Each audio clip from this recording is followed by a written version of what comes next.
Fee reimbursement యథాతథంగా కొనసాగుతా ఉంటే, కొత్తగా ఓట్లు రాకపోవచ్చు కానీ, ఉన్న ఓట్లు పోవు బాబు గారికి.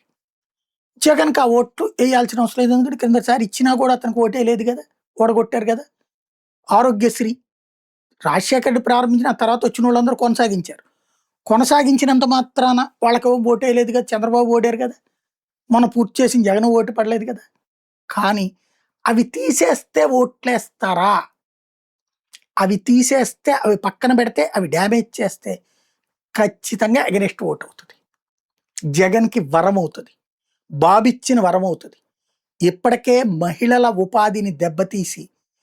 1,500 నెలకిస్తానన్నటువంటి మన హామీ పక్కన పెట్టి 18,000 నుంచి 25,000 దాకా అటు చేయూతనినో లేకపోతే ఇంకోటి పేర్లతో జగన్మోహన్ రెడ్డి ఇచ్చిన డబ్బులు ఆపేసి 5 ఏళ్ళు ఇచ్చిన డబ్బులు ఆపేసి 2 సంవత్సరాలు అయిపోతుంది. రెండో పక్కన కొత్తగా ఏ దిక్కు లేనటువంటి పరిస్థితులలో దానికి తోడు ఫీజు రియంబర్స్‌మెంట్లు పక్కన పెట్టి, ఆరోగ్యశ్రీలు పక్కన పెట్టి ఏడిపిస్తుంటే, పర్లేదులే మాకు బాబు గారు ఉంటే మా జీవితం గడిచిపోతుందనుకుంటే మన సంపాదన పెరిగితే లెక్క. ఏం పెరిగిందని సంపాదన? ఇది జగన్‌కి వరమవుతది.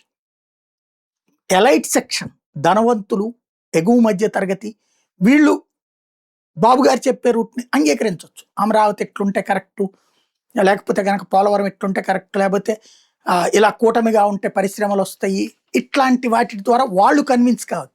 కానీ కడుపులో ముద్దకి కష్టమయ్యి, కన్న బిడ్డలని సరిగ్గా సాకలేని పరిస్థితి ప్రభుత్వం వల్ల వస్తే, అది బాబు వల్ల జరిగితే, బాబు సర్కారు వల్ల జరిగితే, అది జగన్‌కి వరమవుతది. ఆలోచించుకుని ఆ సమస్యల్ని ఎప్పటికైనా తక్షణం పరిష్కరించడం ద్వారా జగన్‌కి మళ్ళీ గెలవకుండా అవకాశం ఇవ్వాలంటే ఆ సమస్యల పరిష్కారం ఇప్పుడైనా చేయాల్సి ఉంది బాబు సర్కారు.